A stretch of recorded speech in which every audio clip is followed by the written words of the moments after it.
You've landed an interview. Congratulations! You've made it past the ATS gatekeeper. But now comes the real challenge, the actual interview. And then it happens. The question you were hoping would never come. Tell me about a time when you faced a challenge and how you handled it. Well, ironically, this is your first challenge because your brain freezes. Your brain starts playing that one song from high school that you can't stop humming, but now is not the time for a trip down memory lane. Your heart races, your palms sweat, and you panic. How do you even answer that without sounding like you're auditioning for a role in a bad drama? Here's what you do. Use the STAR method. You've all heard of it. And today, we're going to break down exactly what the STAR method means and how to use it. I'll show you how to answer those "tell me about a time" questions without looking like you're reading off a script. Grab your coffee, throw on your best "I've got this" face.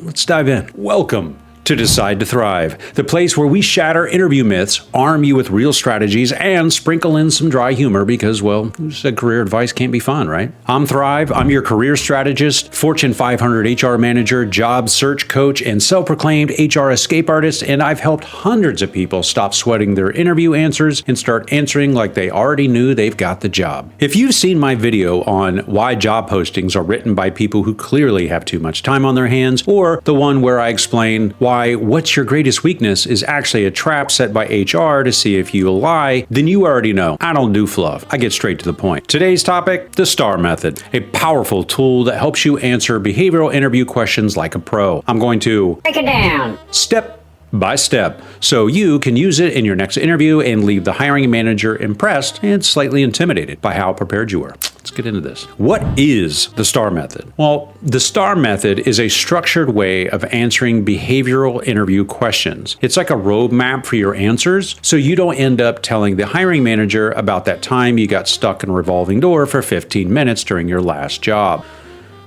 It wasn't 15 minutes, but I've done that. So the S stands for situation, T stands for task, A stands for action, and R stands for result. It's a way to break down your experiences into clear, digestible parts. Think of it as the career version of a perfectly organized pantry. Everything has its place, and it's easy to find what you need. So let's talk about how to apply each of these steps to a real interview scenario. The situation. First, you've got the S, the situation. This is where you set the stage. You need to give context. You don't need to go into depth of your childhood or the time that you accidentally set off the fire alarm in your office, but you need to explain what was going on. For example, if the question is, "tell me about a time that you handled a difficult customer," don't answer with, "well, I've had customers complain, but whatever." You need to set the scene. The situation was that we were in the middle of a product launch, and I was handling customer inquiries about a delay. One customer was particularly irate, claiming we had ruined their business by not delivering on time. Framing it this way, you've given the interviewer a sense of challenge.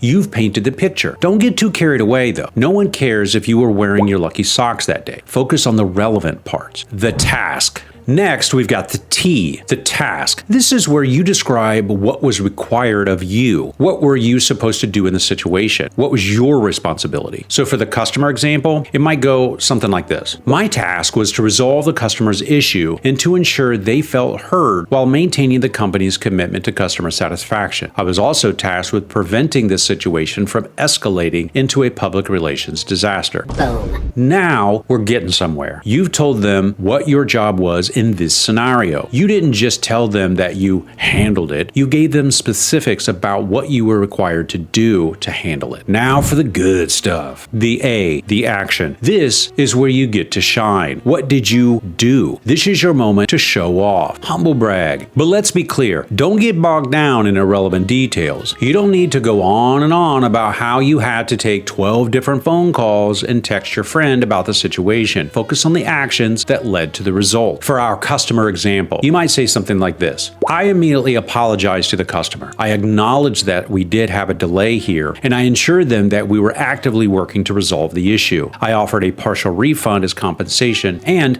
I promised a follow-up call to ensure their satisfaction. You see how it's specific? You didn't just say, "I handled it." You showed exactly what you did. Finally, we get to the R, the result. This is where you tie it all together. What was the outcome of your actions? Honestly, this is the most important part of the STAR method because the interviewer wants to know, what happened? Was your action effective? Did you solve the problem? For our example, as a result, the customer was satisfied with the resolution and they continued to do business with us. The customer even left a positive review, praising our customer service. The situation was diffused and the PR nightmare was completely avoided. That's the payoff. That's the evidence that you did your job well. You didn't just talk about the issue, you showed how your actions led to a positive outcome. Why STAR works. Now you might be asking, okay Thrive, but why should I bother with this method? Well, the answer is simple, because it works. The STAR method ensures you're providing clear, concise answers that showcase your skills. It also helps you avoid rambling, which, let's be honest, is tempting when you're nervous. But more than that, the STAR method helps you structure your answers in a way that is easy for the interviewer to follow. This is key, especially when you're up against other candidates who might not be as organized in their responses. Here's some common mistakes to avoid. Now that you know how to use the STAR method, let's talk about some mistakes to avoid when using it. First, don't be vague. If you say, I handled the situation, that's not an answer. You need to explain what you did, how you did it, and what happened afterwards. Second, don't focus on the negative. If you're talking about a failure, that's fine, but make sure you end with what you learned and how it helped you grow. And finally, don't use the STAR method as an excuse to give a canned answer. Yes, it's a formula, but you can still inject personality and authenticity into your response. If you sound like you're reading off a script, you're not going to impress anybody. Practice makes perfect. The STAR method works best when you practice it. Don't wait until the day of the interview to try it out. Sit down with a friend, a family member, or even in front of the mirror and rehearse your answers. You don't have to memorize them word for word, but you should be able to confidently walk through each section of the STAR method. Pro tip, have a couple of different stories ready because interviewers love to ask, tell me about a time, and you don't want to be stuck thinking, wait, when did that happen? So let's wrap this up. The STAR method is your best friend when it comes to behavioral interview questions. It helps you structure your answers, helps you keep on track, and ensures that you showcase your problem-solving skills in a way that doesn't make you sound like you're reading off a PowerPoint slide. Remember, situation, task, action, result. Keep it concise, clear, and most importantly, make it relevant. If you found this video helpful, do me a favor, smash the like button, subscribe if you want more career advice that cuts through the corporate jargon, and if you want help with resumes, interviews, and job search strategies that actually work, head over to d2thrive.com. I'll help you turn that anxiety into actionable results. I'm Thrive, and with the STAR method, you'll be answering, tell me about a time like a pro. Let's get you hired. Like if you like, sub if you sub, share if you share. I'm Thrive. Bye.